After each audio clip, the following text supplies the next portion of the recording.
Oke, Mai. Di sesi general ini kamu ada pertanyaan apa nih? Barangkali kamu udah nyiapin list pertanyaan general, pertanyaan umum. Atau yang kamu tanyain aku lewat WA itu boleh ditanyain lagi. Oh ya, pertanyaannya tuh kan Hmm. saya masih kuliah Hmm. S2, tapi di tahap akhir, semester akhir, tinggal Hmm. ya eh, sidang gitu-gitulah ya. Tapi Hmm. sembari kan ini banyak jadwal kosong kan, karena Hmm. dosennya tuh paling mau ditemuinnya kayak seminggu sekali, kayak 2 minggu sekali, atau enggak dia bilangnya kayak by chat aja. Nah, sekalian itu kan aku udah lulus S1 nih. Nah, itu apakah di CV tuh boleh ditulis aku sedang berkuliah atau nggak usah gitu, cuman S1 Hmm. aja gitu kan. Hmm. Soalnya biasanya perekrut itu nggak mau orang yang sedang berkuliah atau sedang ada kesibukan lain gitu. Oke, menarik ya pertanyaannya ya. Ini pasti ada teman-teman lain yang Mm-mm. mengalami ini. Jadi untuk setiap orang yang di tengah menempuh pendidikan, nah dia pengen nyari Ya, kerja, maka boleh nggak CV itu mencantumkan pendidikan yang masih berjalan, kayak gitu? ya. Jawabannya boleh.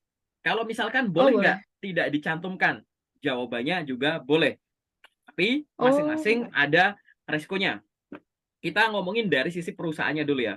Memang benar bahwa perusahaan itu ya ada yang bahwa pendidikan itu kamu tuh harus kelar dulu, which is pendidikan terakhir kamu harus selesai dulu agar tidak mengganggu kuliahmu. Tapi banyak juga perusahaan yang walaupun kamu menempuh pendidikan, tapi kamu bisa meyakinkan mereka bahwa pendidikan kamu ini tidak mengganggu jadwalnya, kayak gitu, maka tetap oke-oke aja, nggak ada masalah. Sehingga pada saat kita mencantumkan pendidikan terakhir di CV dan itu masih berjalan, kamu sampaikan aja S2 lagi berjalan, maka iya. informasi di CV tersebut ya harus harus apa? Harus meyakinkan mereka bahwa jadwal S2 kamu ini tidak mengganggu jadwal pekerjaannya, gitu. Caranya bagaimana? Satu, biasanya kan kalau nulis pengalaman kerja itu kan cuma ada 4 informasi utama. Nama universitas, periodenya kapan sampai kapan, tingkat pendidikannya apa, IPK-nya berapa. Biasanya cuma itu. Nah, kadang ada orang, aku ulang lagi ya, nama universitas bla bla bla bla, periodenya kapan, strip kapan, misal tahun, strip tahun gitu kan. Terus di situ ada tingkatnya tuh, misalkan S2 akuntansi kayak gitu. Terus IPK-nya berapa. Nah, itu informasi wajib 4 yang tadi. Tapi ada beberapa yang sifatnya opsional. Kadang ada yang opsional tuh apa skripsinya atau tesisnya. Tapi ada juga di situ kamu boleh mencantumkan misalkan status pendidikannya. Misalkan kelas karyawan weekend, misal gitu. Atau kelas karyawan malam hari, kayak gitu. Hanya untuk menekankan bahwa yang kamu incer tuh kerjaan-kerjaan dari pagi sampai sore, gitu. Atau kerjaan-kerjaan pagi, sore, weekdays, weekend nggak masalah. Itu tulis aja nggak apa-apa. Banyak kok teman-teman yang kayak begitu, gitu. Menuliskan itu tidak ada masalah. Untuk mempermudah recruiter membaca bahwa ini nggak masalah kok, kayak gitu. Malah kamu kelihatan resourceful, bahwa kamu punya tingkat pendidikan yang lebih tinggi lagi kan, gitu. Oke, itu adalah Mm-mm. kalau misalkan dengan cara ditulis. Yang selanjutnya, kalau misalkan tidak ditulis, boleh nggak? Boleh. Maka kamu di situ akan dalam tanda kutip diperlakukan sebagaimana anak ya tingkat pendidikan terakhirmu apa yang kamu tulis S1 berarti. Kayak gitu. Nggak ada masalah. Dari tadi aku ngomong tuh asumsinya adalah kualifikasimu udah memenuhi ya. Gitu. Jadi Mm, faktor-faktor lain nggak aku bahas dulu. Kita ngomongin variabel betul. peubahnya tuh dari sisi pendidikan yang masih ongoing sama yang enggak gitu. Kita ngomongin itu Iya. dulu. Jadi kalau mau tulis boleh nggak? Boleh aja. Karena benar bahwa ada beberapa perusahaan yang mengkhawatirkan bahwa kamu nanti nggak fokus terkait dengan itu. Kerjanya nggak fokus, banyak jadwal bentrok, salah prioritas. Perusahaan ngerekrut kamu pengennya tuh kalau di luar urusan rumah, ya kamu memprioritaskan pekerjaan. Tapi di sini kamu ada pemecah konsentrasi lain tuh pendidikan, kayak gitu. Jangan-jangan nanti nggak fokus, jangan-jangan nanti banyak izin, jangan-jangan nah, kayak gitu. Ya, jadi itu kamu harus meyakinkan kalau ditulis nggak apa-apa, tulis aja misalkan eh, semester akhir Sedang tesis S2. gitu. Nah, sedang tesis gitu nggak apa-apa. Boleh, nggak masalah Oh, kayak gitu. Sedang tesis gitu. Nggak masalah, itu nggak ada masalah gitu. Dan bahkan kamu bisa ya itu ditulis. Ini ngomongin itu dulu ya, ngomongin dari sisi CV dulu gitu. Boleh nggak? Boleh, tulis aja kayak gitu, nggak ada masalah. Itu yang pertama. Yang kedua, kamu harus, jadi ini poin nomor 1 ya, ditulis boleh, enggak juga boleh. Itu dulu. Dengan ketentuan kayak tadi. Yang poin nomor 2 adalah munculkan atau lampirkan dokumen pendukung atau pernyataan pendukung bahwa kalaupun ditulis pun tidak akan mengganggu. Misalkan pakai apa? Surat lamaran. Di dalam surat lamaran, kamu menyampaikan di situ bahwa sekarang saya berminat untuk melamar pekerjaan di PT ABCD sebagai ini, gitu. Berdasarkan informasi lowongan pekerjaan dari mana. Nanti kan di situ kan kamu ada sedikit gambaran soal kamu kan, gitu. Saya adalah seorang lulusan S1 misalkan akuntansi dengan IPK sekian. Saat ini saya sedang menempuh pendidikan S2 akuntansi dan tinggal menunggu. Nah, tesis aja apa tinggal menunggu sidang saja gitu. Itu sehingga ya udah sampaikan aja. Pokoknya ada kalimat-kalimat itu. Kalimat-kalimat yang yakinin bahwa ini nggak ada masalah kok gitu. Boleh nggak? Boleh aja gitu. Kalau mau dicantumin kayak gitu. Oke. Oke, itu ya. Kalau memang itu adalah termasuk pernyataan atau dokumen pendukung yang menyebutkan bahwa sebenarnya gak ada masalah di sini. Banyak kok dari teman-teman yang semacam itu gitu, teman-teman kampus lain gitu, teman-teman yang sambil kan banyak ya kelas-kelas karyawan ya kayak di UT dan yang lain-lain gitu. Jadi mereka tetap bisa kerja sambil kuliah. Yang penting tuh perusahaan tuh kamu yakinkan bahwa pendidikanmu tuh gak bakal ngeganggu gitu.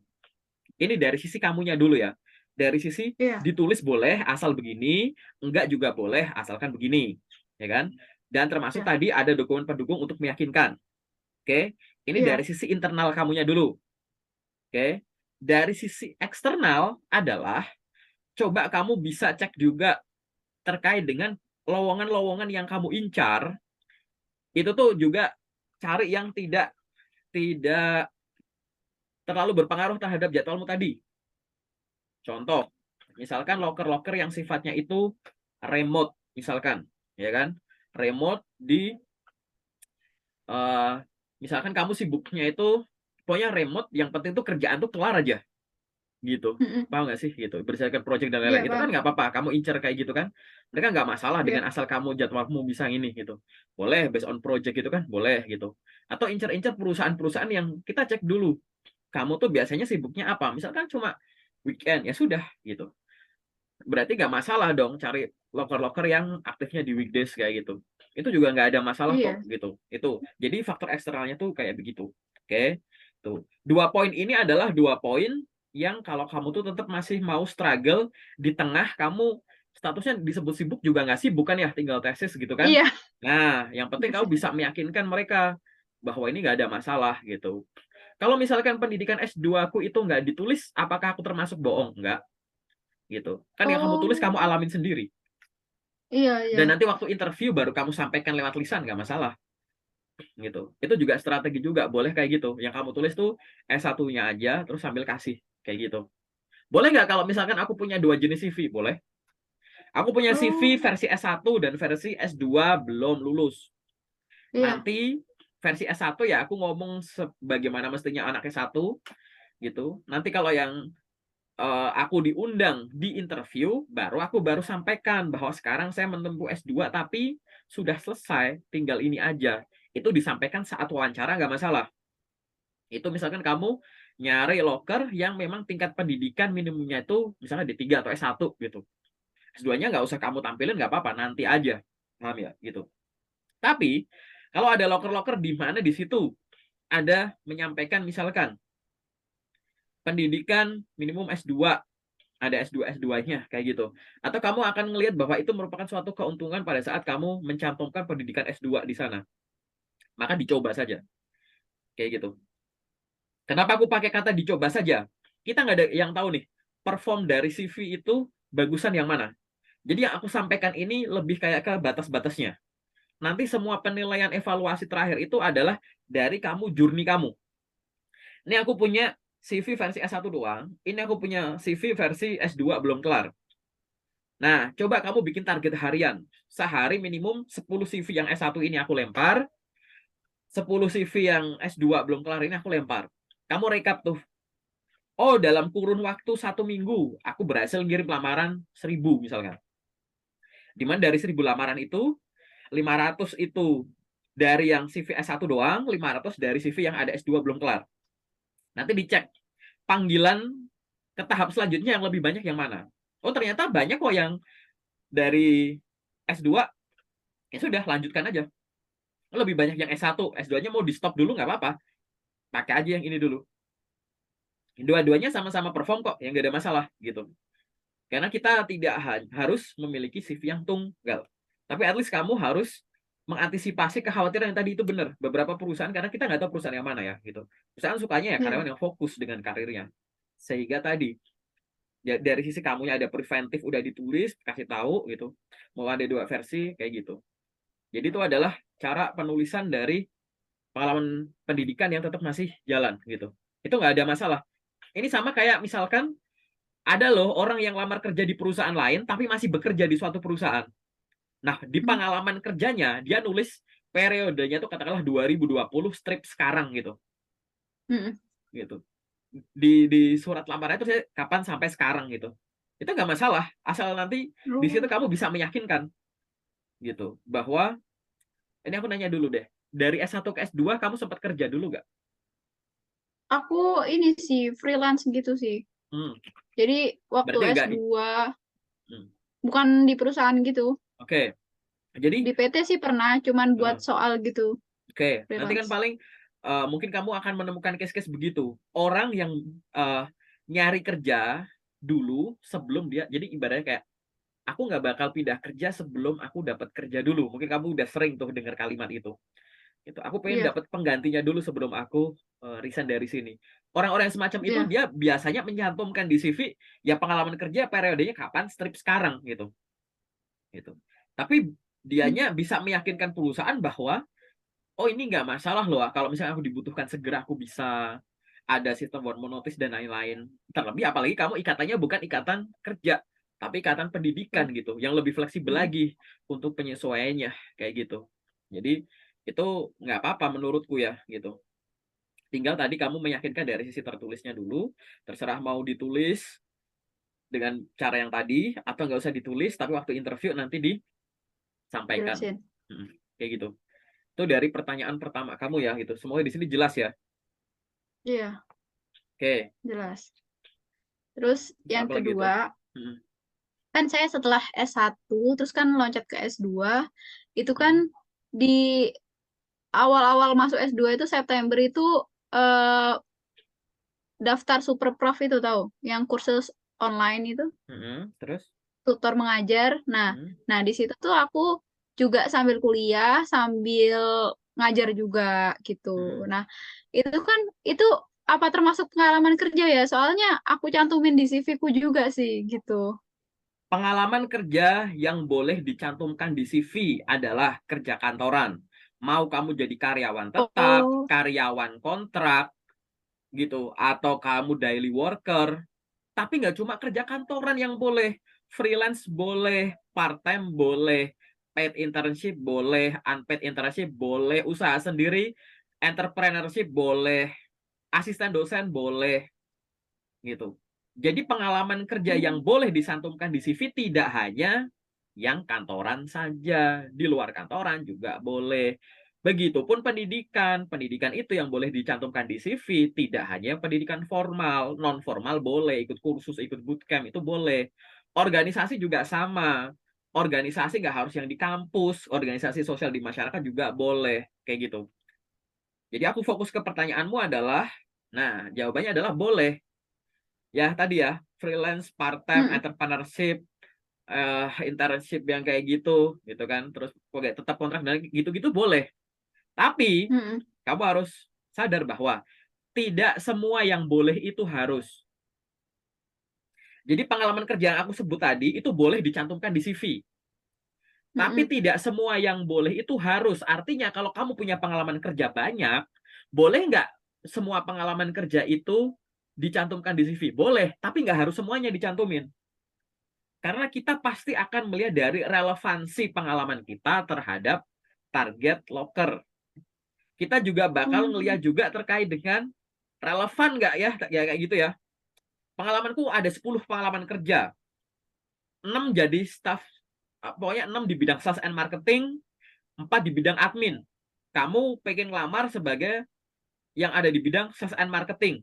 Ya yang admin-adminnya ya nggak harus kamu masukin, ya nggak apa-apa. Paham nggak? Kayak gitu Paham. ibaratnya. Jadi kita pengalaman kerja yang banyak tadi itu boleh dimasukin ke CV, tapi tidak semua yang kamu miliki, tidak semua yang boleh tadi itu harus. Kamu punya yang namanya prioritas. Oke? Ya. Prioritas ini ada pertimbangannya. Misalkan, mana yang terkini, mana yang jabatannya itu tinggi.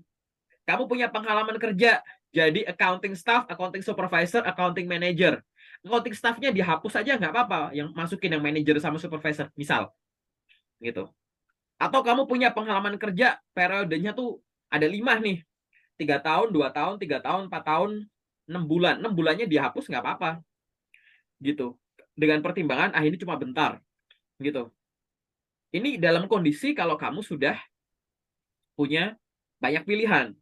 Begitupun, ini aku baru ngomongin di internal pengalaman kerja. Boleh nggak organisasi dimasukin ke CV? Boleh. Tapi kalau kamu sebagai orang yang punya pengalaman kerja banyak, pengalaman kerja itu wajib dijabarin di CV. Nanti sesi detail aku bahas. Nulis pengalaman Iya. kerja jangan cuma nama perusahaannya, jabatannya apa, periodenya kapan. Achievement kamu dan tanggung jawab kamu tuh dijabarin tuh jadi beberapa bullets kayak gitu. Nah, maksudku adalah kalau pengalaman kerja kamu makin banyak, organisasi tuh nggak usah dimasukin, nggak apa-apa, gitu loh. Iya. Kalau itu namanya bikin prioritas, gitu, ya. Sehingga kalau balik ke pertanyaannya tadi, yang tadi itu boleh nggak dimasukin ke pengalaman kerja? Boleh, tapi pertimbangkan dengan informasinya yang lain, gitu. Iya. Iya. CV Iya. kan boleh 1 sampai 3 halaman. Format penulisanmu Mm-mm. kayak gimana aku nggak tahu nih, ya kan? Kalau memang itu mau dimasukin gara-gara ya memang masih ada space dan informasi penting yang lain juga udah aku masukin kok, dan ini termasuk hal yang menjual dan relevan terhadap target karirku ke depan, target-target loker ke depan, nggak apa-apa masukin kayak gitu. Nanti lama-lama kamu akan punya sense kayak tadi ya, punya journey-nya, mana yang tingkat prioritas kayak gimana yang harus aku masukin kayak gitu. Oke. Iya. Termasuk nanti kalau baru-baru fresh grade banget tuh. Kak, aku ada pengalaman kerja, tapi cuma 3 bulan. Boleh nggak ya? Katanya yang boleh ditulis di CV yang setahun. Kata siapa? Iya. Gitu. Gitu. Oh. Gitu. Kalau memang satu-satunya pengalamanmu magangmu 3 bulan, ya magangmu masukin. Magangmu itu jauh Mm-mm. lebih penting daripada organisasimu setahun ibaratnya. Kalau memang bisa dimasukin dua-duanya nggak masalah. Gitu. Karena urutannya tuh kayak begitu tuh. Ada hierarkinya ya. Pengalaman kerja itu paling penting. Nanti ke bawahnya itu nanti ada, ini aku di luar pendidikan ya, pengalaman kerja, terus bawahnya ada magang. Magang nanti bridgingnya nanti akan ada di organisasi, kayak gitu.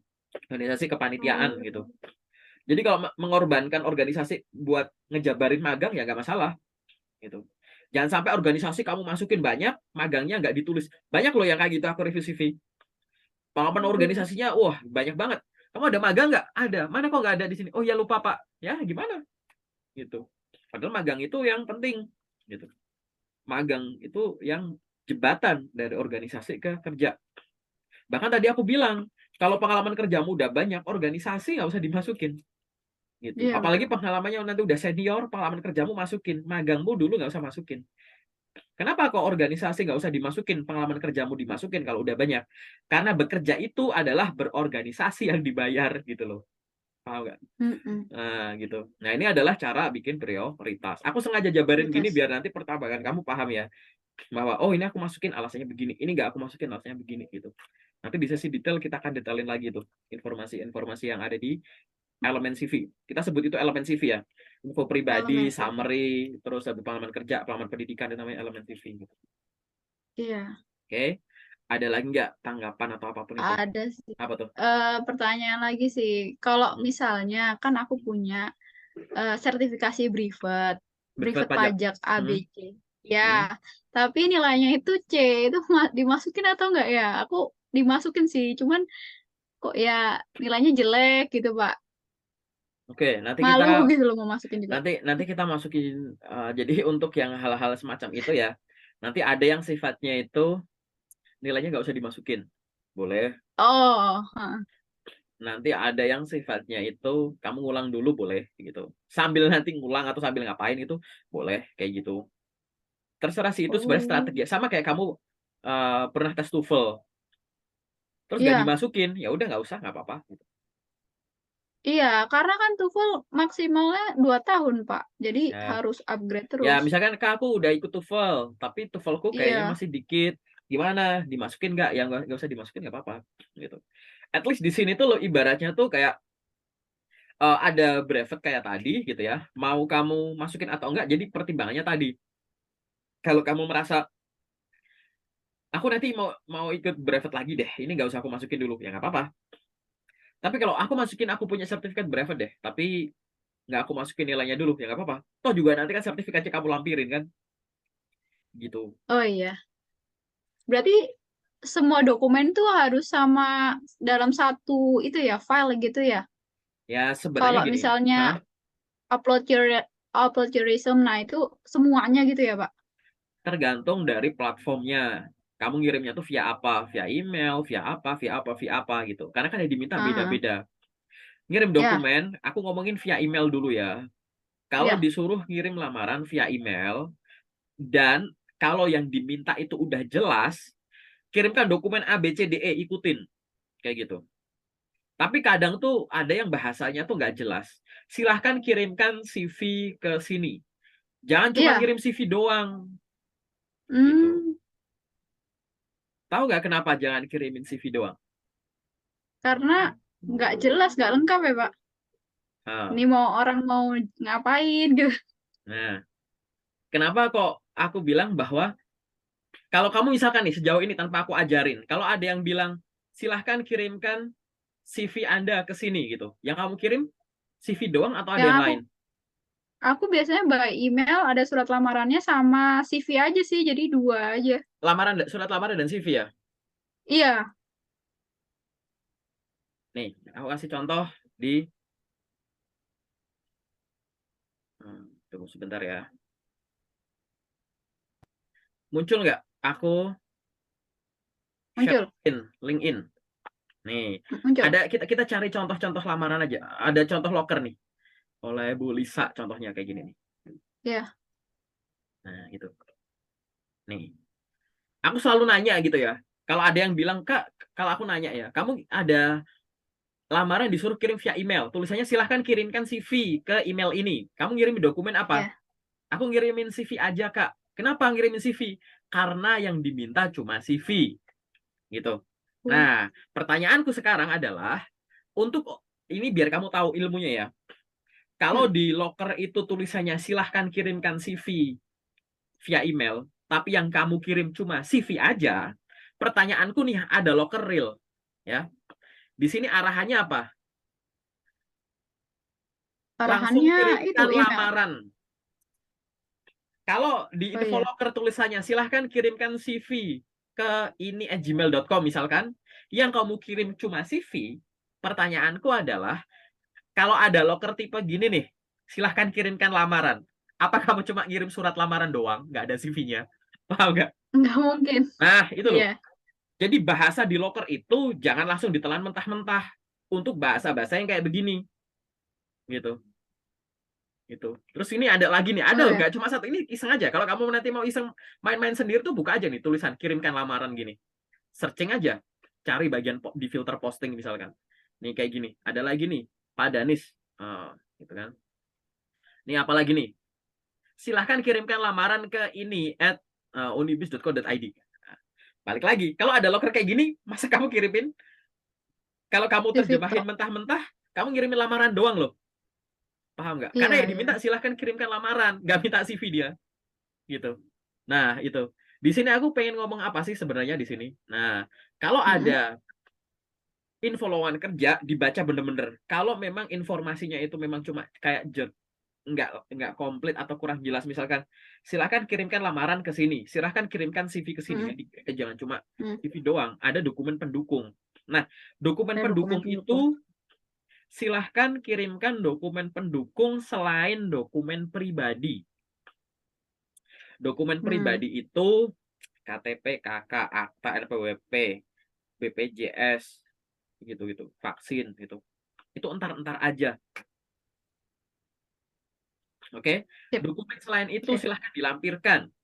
Ada beberapa pola. Pola yang powerful tuh misalkan surat lamaran, Hmm. Surat CV, lamaran.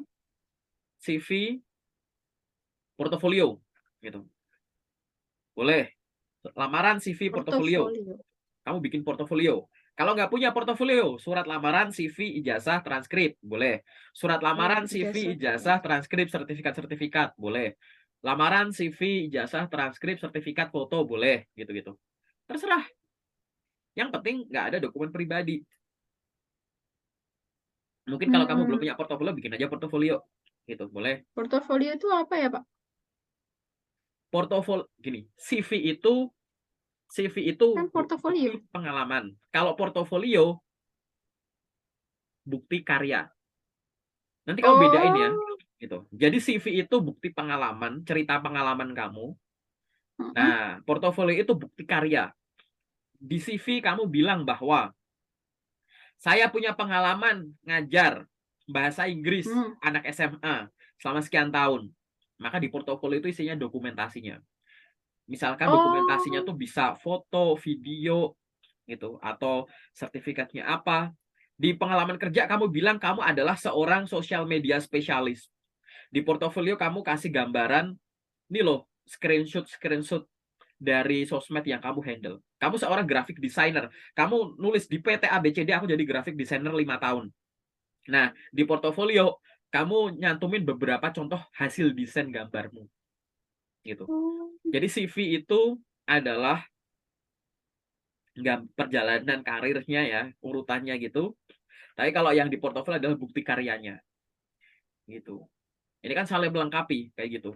Nah, Iya, nanti iya, iya. ya, karena kamu masih bilang, oh berarti kamu harus dalamin dulu portofolio itu unsur-unsurnya harus kayak gimana, gitu. Silahkan dibikin dulu, nanti kita bikin sesi sharing lagi buat kita bedah.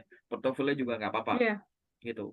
Itu Pak, kalau mau yang powerful itu, gitu. Jadi ada itu, ijazah transkrip pun malah nggak dikirimin itu, kayak gitu. Atau ada lamaran CV, ijazah, transkrip, portofolio, itu nggak apa-apa tuh. Itu juga nggak apa-apa. Tapi semua dokumen itu balik lagi ya. Ini dari tadi aku ngomongin, misalkan kamu mau ngirim via email, ya kan? Kayak gitu nggak masalah. Nanti disesuaikan juga dengan kebutuhan. Tuhan. Jangan-jangan dengan lampirin foto portofolio ternyata ukurannya tuh excess gitu. Maksimal 2 MB tapi Iya, portofoliomu udah lebih gede gitu. Nggak benar. bisa. Terus gimana Kak kalau aku disuruh lampirin portofolio tapi maksimal ukurannya 2 MB. Padahal tambahin portofolio nanti aku jadi kelebihan. Ya gampang, Betul. portofoliomu taruh di Google Drive. Linknya Google Drive kamu taruh di dalam CV sebagai link, Oh, hyperlink atau sebagai QR code. Nanti dikasih tulisan portofolio. Kalau lo mau ngechat tinggal klik Pak, seolah-olah kamu ngasih tahu gitu. iya, Paham ya? Gitu. iya. Nah, trik-trik semacam ini nih yang harus kepikiran gitu ya, adanya portofolio. Portofolio masukin ke CV daripada kamu ada QR code, ada nomor WA tapi QR code-nya QR code WA. Double buat apa? Mendingan QR code-nya QR code portofolio yang kamu taruh bener-bener di Google Drive misalkan gitu. Yang kamu bikin shareable gitu. Gitu. Nah, gitu. Nah, Paham, hal-hal paham. semacam ini tuh yang ibaratnya mahal. Itu jauh lebih penting ya gitu. Bikin kayak gitu kan. Toh juga di dalam portofolio kadang kamu bisa ngelampirin sertifikat-sertifikat pelatihan, sertifikat training, sertifikasi macam-macam. Itu kan di dalam portofolio juga ada, bukti karya juga itu. Itu maksimal berapa tahun ya, Pak?